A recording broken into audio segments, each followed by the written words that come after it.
शांति। आज हम ज्ञान सरिता प्रवचन संग्रह 1994 से दादी हृदय मोहिनी गुलजार दादी जी की पहली क्लास सुनेंगे। क्लास का विषय है मानव जीवन में दो चीज़ों की आवश्यकता, प्यार और खुशी।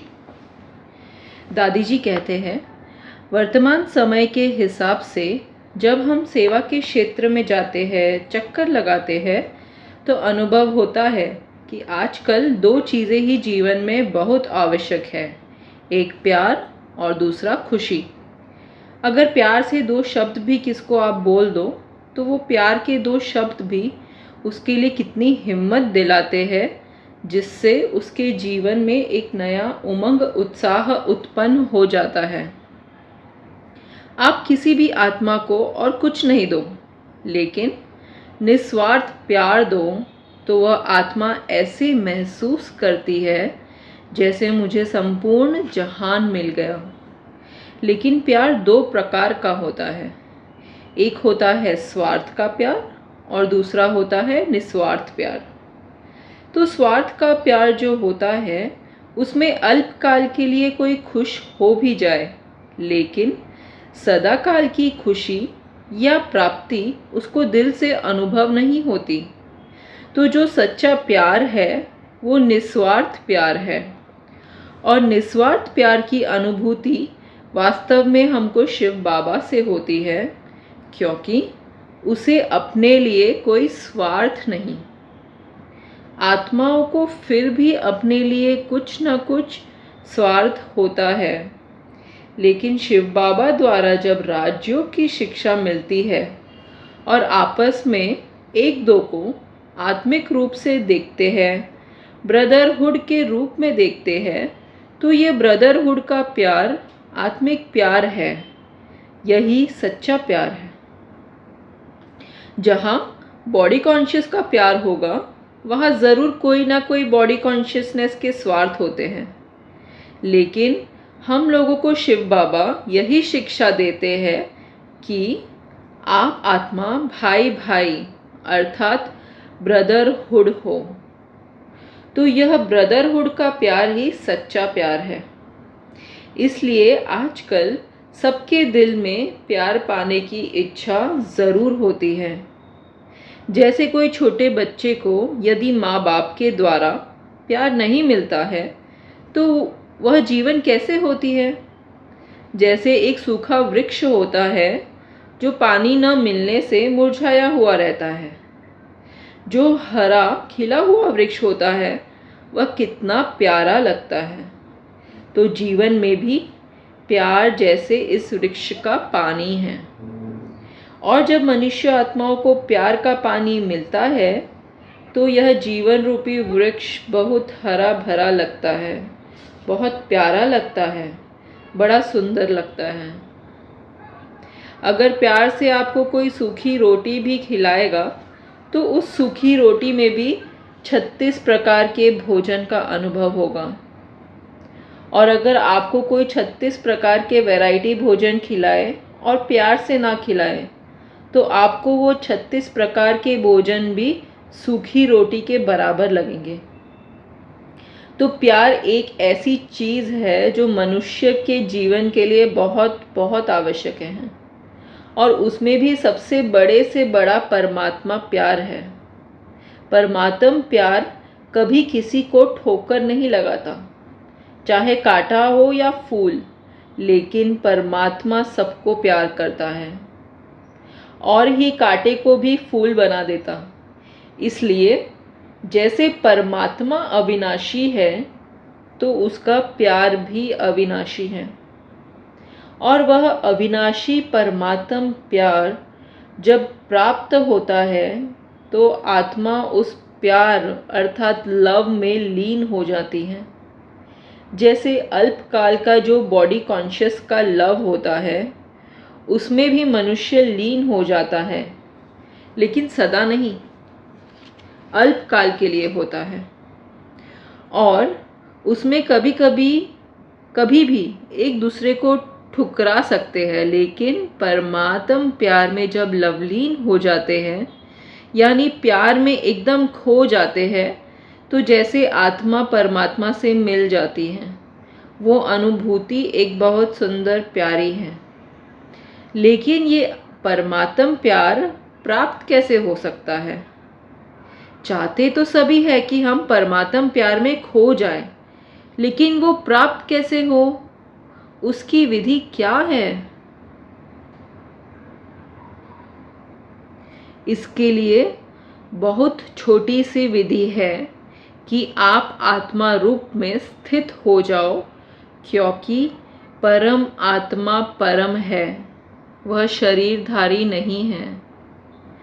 तो उसके प्यार में खो जाने के लिए हमें भी इस बॉडी कॉन्शियसनेस को भूलना हो पड़ेगा।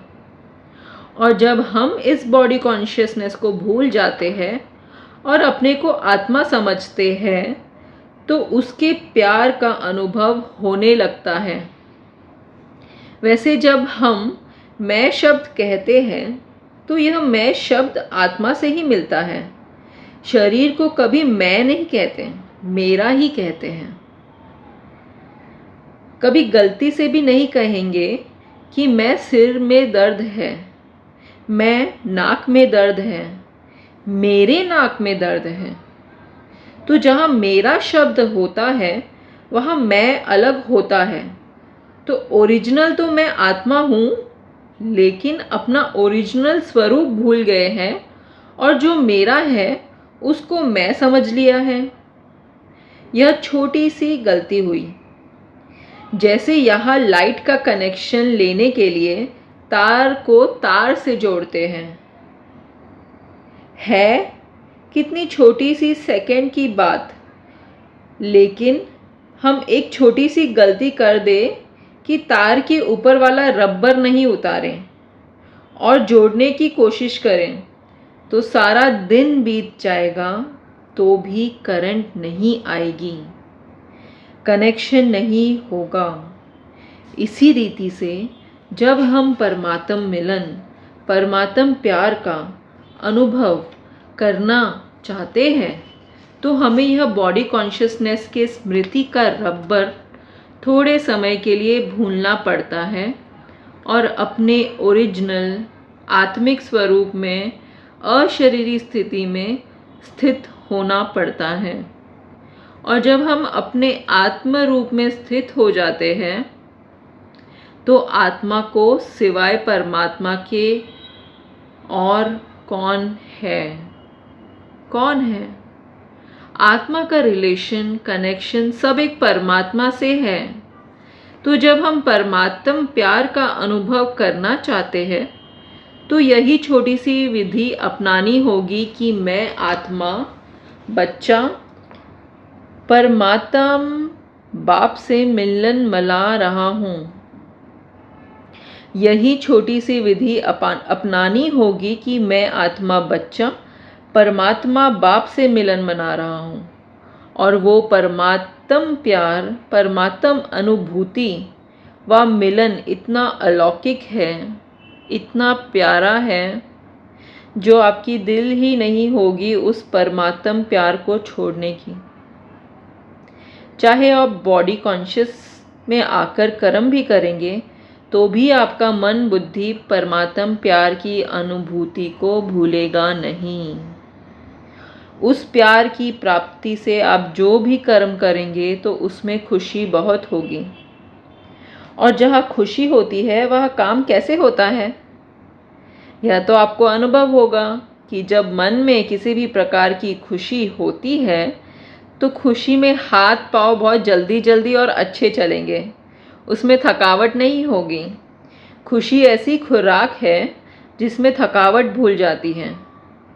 और अगर प्राप्ति नहीं है, तो खुशी भी नहीं होगी। और खुशी नहीं है, तो जो काम करेंगे वह जैसे मजबूरी से, बोझ से करेंगे। लेकिन जब खुशी होती है, तो काम नहीं लगता, बोझ नहीं लगता है, एक खेल लगता है।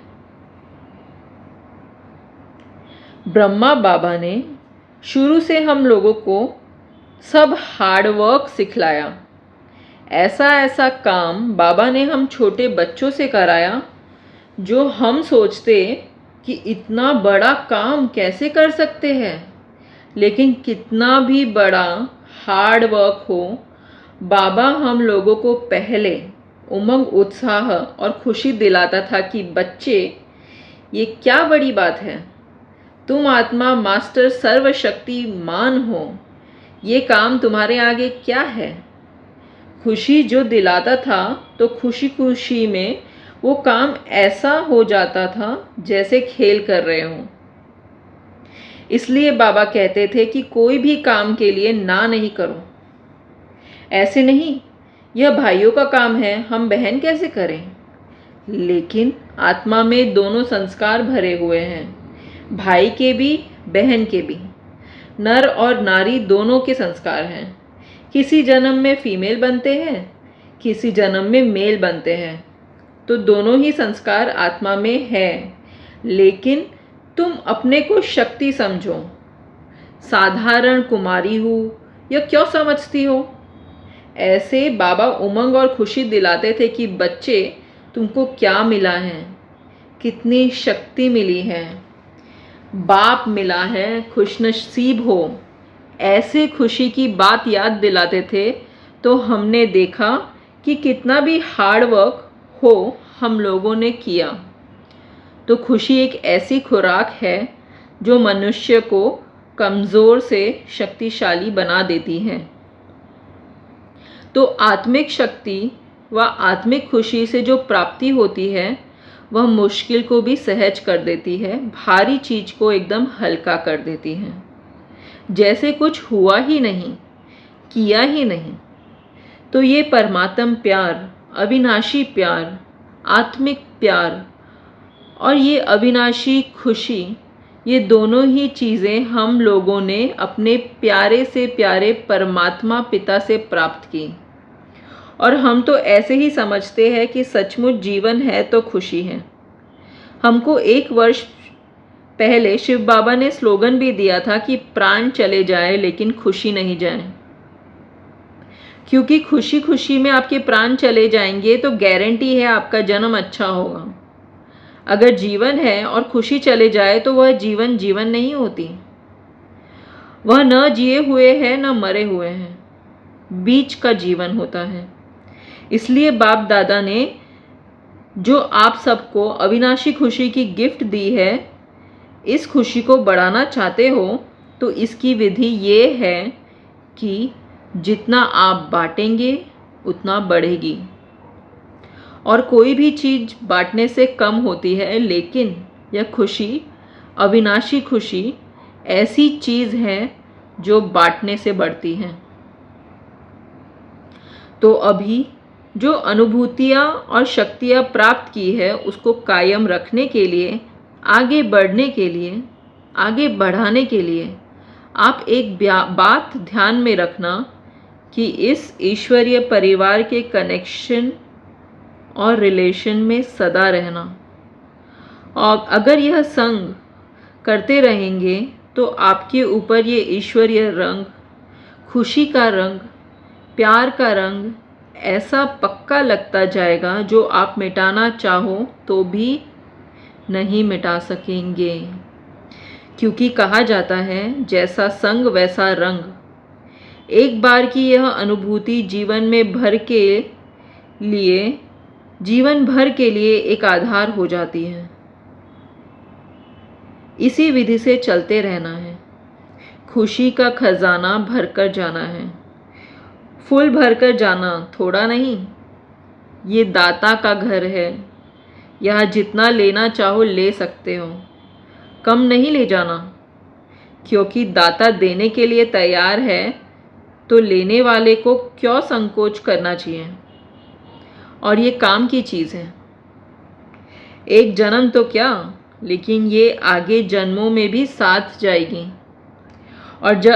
और सब स्थूल चीज़ें रह जाएंगी, लेकिन ये अविनाशी प्यार, अविनाशी खुशी जो है, ये ऐसा खजाने हैं जो आत्मा साथ में ले जाएगी, संस्कार भर कर जाएगी। ओम शांति।